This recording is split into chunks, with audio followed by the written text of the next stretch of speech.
अच्छा, उसके बाद हमारे पास एक इंपॉर्टेंट टॉपिक है ट्रांसड्यूसर का। ट्रांसड्यूसर क्या होते हैं? ट्रांसड्यूसर बेसिकली हमारे पास फाइनाइट ऑटोमेटा मशीन ही होती है।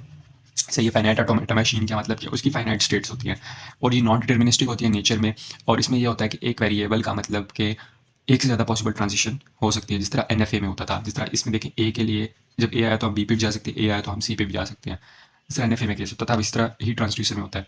अब इसका क्वेश्चन कैसे आएगा? हमें जो है ना, गिवन डाटा इस तरह मिला होगा, ट्रांजिशन स्टेट्स बता दी Q1 Q2 Q3, ठीक है, ए बी अपने इनपुट कैरेक्टर्स बता दिए हैं। ये जो आर लगा हुआ है इसका मतलब आउटपुट 0 या 1 बन सकती है। एस जो है ये हमारे पास स्टार्ट बता दी, Q1 से स्टार्ट होगा। एफ हमारे पास जो है ना बता रहे कि नन, मतलब कि इसकी कोई फाइनल स्टेट नहीं होगी। सही है, तो इसने हमें ट्रांजिशन फंक्शंस दिए हुए हैं। अब इन ट्रांजिशन फंक्शंस को कैसे रीड करना है? देखो, Q1 से जब हम Q2 पे जा रहे हैं तो ए हमारे पास 1 बन जाएगा।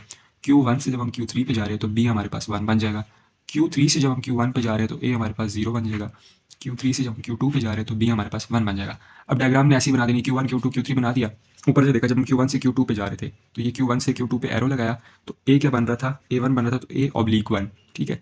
फिर अब जब Q1 से Q3 पे जा रहे थे, Q1 से Q3 पे जा रहे थे तो बी क्या बन रहा था? B1 बन रहा था, तो B/1 लगा दिया, ठीक है। फिर Q3 से Q1 पे जब वापस आ रहे थे तो A/0 था, तो A/0 कर दिया। Q3 से Q2 पे जा रहे थे तो Q3 से Q2 पे जा रहे थे तो B/1 कर दिया। तो बस तब इस ट्रांजिशन फंक्शंस को देख के आपने ये बनाना है, तो ये इतना कोई मुश्किल नहीं है। सही है, और ऐसा हो जाएगा। अच्छा, अब आते हैं हमारे पास मोर मशीन और मेले मशीन पे। मोर मशीन और मेले मशीन जो है ना, वो इसी से ट्रांसड्यूसर से ड्राइव्ड है, ठीक है। और ट्रांसड्यूसर जो होता है उसकी फॉर्म देख लें आप, तो ये आपको मेले मशीन की तरह ही लगेगी। अच्छा, मोर मशीन क्या कहती है? मोर मशीन ये कहती है कि जी, इसमें मैं आपको एक शॉर्टकट बता देता हूँ। शॉर्टकट ये है कि मोर मशीन, इफ़ यू प्रोनाउंस मोर इन पंजाबी से, ये so it is a circle type shape, ठीक है।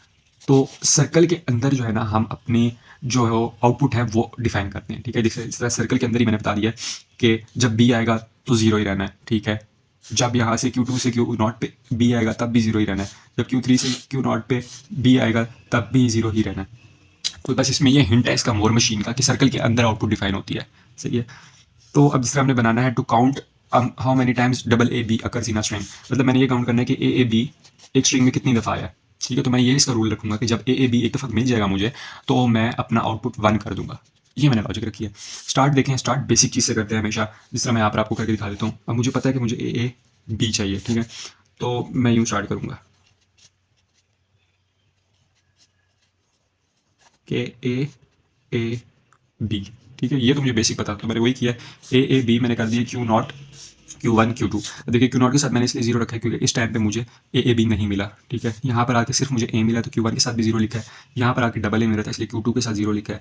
और यहाँ पर आके Q3 के साथ मैंने 1 कर दिया, ठीक है, क्योंकि यहाँ पर मुझे ए बी मिल गया था, डबल ए बी, इसलिए मैंने 1 किया। अब ये बेसिक ढांचा बना लिया।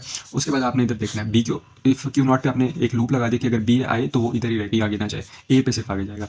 फिर Q1 पे मैंने आके अगर बी मुझे मिलता है Q1 पे, तो ये तो ए बी बन जाएगा, स्ट्रिंग खराब हो जाएगी पैटर्न, तो बी जब मिलेगा तो मैं वापस Q0 पे भेज दूंगा। फिर इसी तरह जब मुझे Q2 पे बी मिलेगा तो डबल ए बी, और फिर आगे फिर एक और बी आ रहा है तो पैटर्न खराब हो जाएगा। तो इसीलिए जब यहाँ पर बी मिलेगा तो मैं इसको स्टार्टिंग में भेज दूंगा। फिर जब ए मुझे मिलेगा तो मैं इधर ही लूप लगा दूंगा, मतलब अगर ए बी है ना, तो अगर ए मुझे मिल गया, एक और ए आ जाता है तो ठीक है, कोई मसला नहीं है, मैं इसको ए बी काउंट कर लूँगा। ठीक है, तो इसलिए मैंने इधर का लूप लगा दिया। और एंड पे जब मुझे बी मिला तो मैं इसको Q0 पे वापस ले गया। एंड पे जब ए मिला तो मैं उसको इस जगह पे ले आया Q1 पे। और you can also take it to Q2, इस तरह भी कर सकते हैं आप, या आपकी अपनी चॉइस है। ज़्यादा ऑप्टिमल ये है कि आप Q2 पे ले आएं। तो इसका केस वही है कि एक वहाँ रखना है जब डबल ए बी मिल जाए, ठीक है। और मोर मशीन में आउटपुट स्टेट के साथ सर्कल में लिखनी है, ठीक है। इसके मैंने आपको हिंट बता दी, कन्वर्जन आप कैसे करेंगे, सर्कल में ही आउटपुट आपके पास आ रही होती है। अब मेले मशीन क्या होती है? मेले मशीन में ये होती है कि जिस तरह हमने ऊपर वाली एग्जांपल के लिए बनाया था ए बी काउंट करने के लिए, उसके लिए मेले मशीन ये हो जाएगी।